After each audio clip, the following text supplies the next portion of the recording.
वीरेंद्र जी के सानिध्य में आयोजित हुआ है और जोधपुर के आसपास के क्षेत्रों से जो सभी भक्तजन यहाँ आए हैं, मैं आप सबको जोधपुर का प्रतिनिधि होने के नाते आप सबका हृदय पूर्वक स्वागत करता हूँ, आप सबका अभिनंदन करता हूँ कि आप जोधपुर की धरती पर आज ये धर्म की ध्वजा को अक्षुण्ण रखने के लिए इतनी बड़ी संख्या में आज इस सत्संग में आप सब लोग एकत्रित हुए। निश्चित ही जोधपुर के लिए सौभाग्य का विषय है कि संत रामदास जी महाराज के इतने सारे भक्तजन, इतने सारे अनुयायी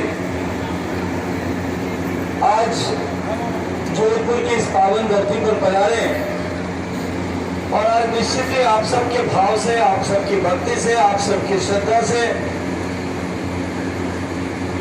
जोधपुर में एक नए पुण्य का सृजन होगा, पुण्य सृजित होगा। हम सब लोग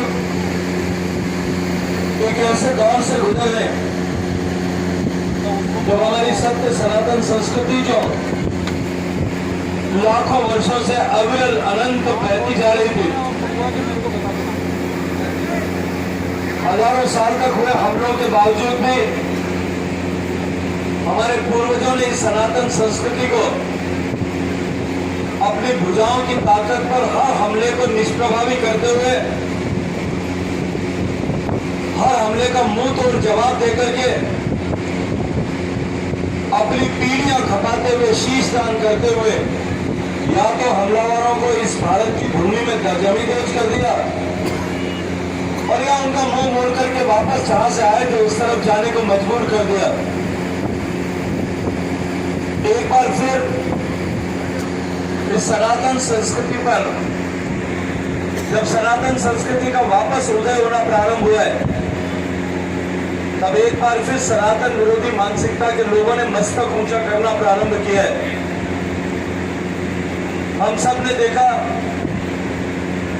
भगवान श्री राम के मंदिर की प्राण प्रतिष्ठा के बाद जिस तरह का वायुमंडल भारत में बना है, एक लंबे संघर्ष, 500 साल के संघर्ष के बाद, जिस संघर्ष में 70 युद्ध और 3 लाख लोगों के बलिदान के बाद, 70 साल तक लगातार न्यायालय में संघर्ष के बाद,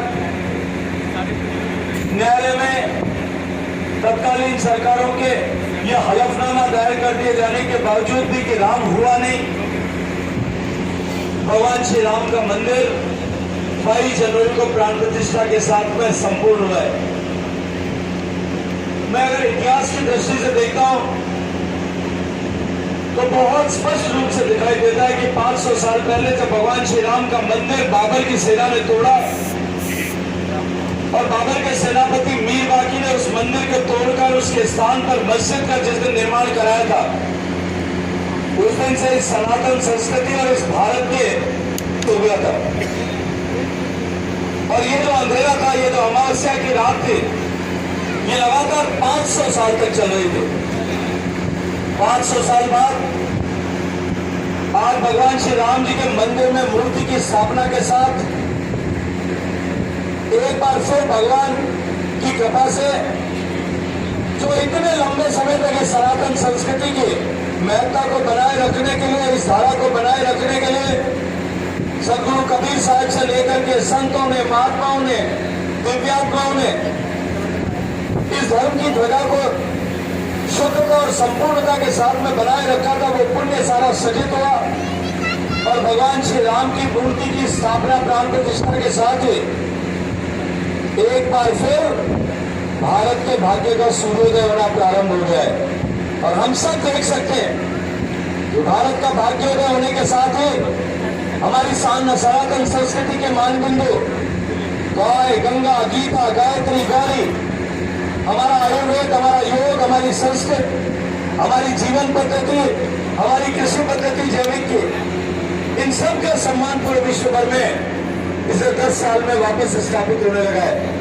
और मैं जिम्मेदारी के साथ में एक बात कहता हूं, ये भारत का भाग्योदय जो आज प्रारंभ हुआ है, हमने उस 500 साल के अंधेरे को छाप करके संत रामपाल जी जैसे प्रज्ञावान पुरुष, उनकी साधना, उनकी तपस्या, उसके चलते हुए जो पुण्य सलित हुआ इस देश में इतने वर्षों से, वो अब फलित होकर के अब भारत विकसित होने की दिशा में आगे बढ़ रहा है।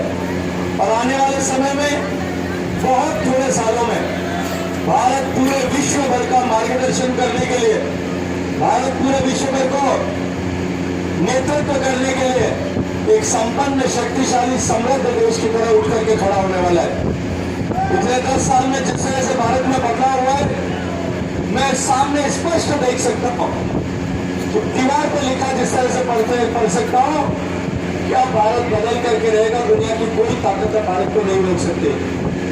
देश में संतों ने, महात्माओं ने, प्रज्ञा पुरुषों ने जिस तरह से इतने वर्षों तक तमाम संघर्षों के बावजूद भी समाज की रात में ज्ञान के दीपक को जला करके रखा था, अब वो ज्ञान हम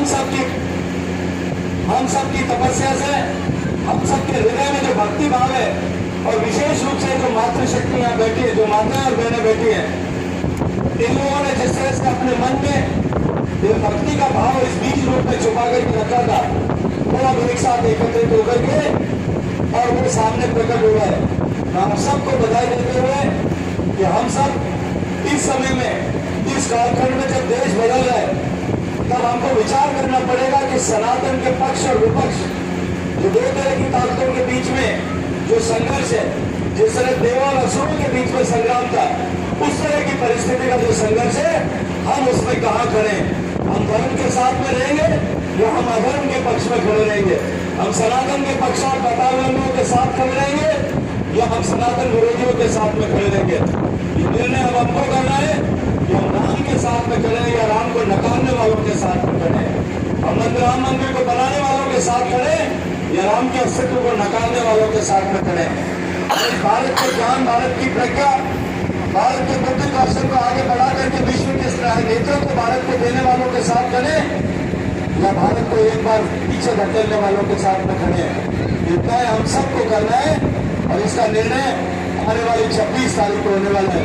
मैं आप सबके श्री चरणों में प्रणाम करते हुए सदगुरु रामपाल जी महाराज के सभी शिष्यों का एक बार से जोड़ते हुए हृदयपूर्वक स्वागत करता हूँ, आप सबका अभिनंदन करता हूँ। आदरणीय श्रद्धेय वीरेंद्र जी भाई सुधाम आकाश का काफी श्रद्धा पूर्वक धन्यवाद करता हूँ। आदरणीय पहलवान साहब का भी धन्यवाद करता हूँ। आदरणीय छोटे भाई साहब का भी धन्यवाद करता हूँ कि आप सब लोगों ने जोधपुर को ये सौभाग्यपूर्ण अवसर दिया। जोधपुर के सभी भक्तों को भी आप सौभाग्य का अवसर दिया। यहाँ जोधपुर का, राजस्थान का काम देखने वाले मेरे छोटे भाई आदरणीय कछुआ साहब और बहन जी का भी हृदयपूर्वक धन्यवाद करता हूँ कि जोधपुर का इस सौभाग्य का अवसर दिलाया। आप सबका बहुत सारा अभिनंदन। बोलो कबीर साहेब महाराज की जय हो।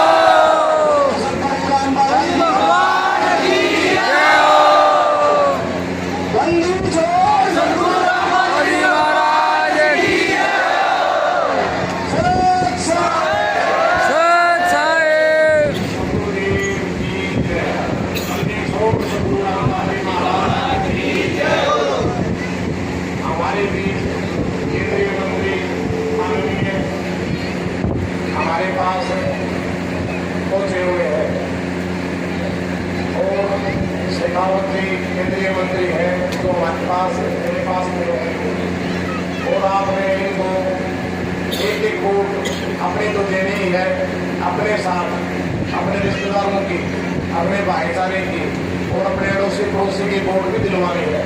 और कम से कम 6 लाख की जीत होनी चाहिए। कितना जोर लगाना है सबने। और बोलो सदगुरुदेव की जय। छोड़ सदगुरु रामपाल जी महाराज की जय। 26 तारीख को, इसी महीने की 26 तारीख को, 2 दिन बाद में ही 26 तारीख को वोट लेंगे। सुबह सबसे पहले हमने ये काम करना है और अपने साथ साथियों के साथ पहले ये काम करवाना है। बोलो सदगुरुदेव की जय। छोड़ सदगुरु रामपाल जी महाराज की जय। अब 2 वचन निकल और देखेंगे। सदगुरु महाराज की जय हो। सब सारे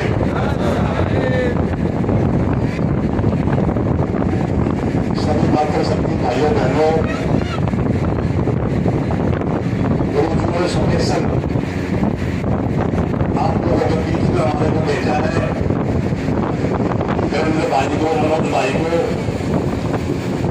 ये भाई साहब की स्पेशल जीत आप दिलवा के आओ सभी भक्तों से। आप ये मैसेज पहुंचाओ कि अपनी अपने रिश्तेदारों की, साथियों की, दोस्तों की, जहां तक भी जाया जाए वहां तक 26 तारीख को कमल का पतन करवाना है और भाई साहब को बहुत भारी बहुमत से विजय बनाना है। यही विनती रिक्वेस्ट लेके आए हम गुरु जी की, उनकी छोड़ सतगुरु महाराज की जय हो। साईं।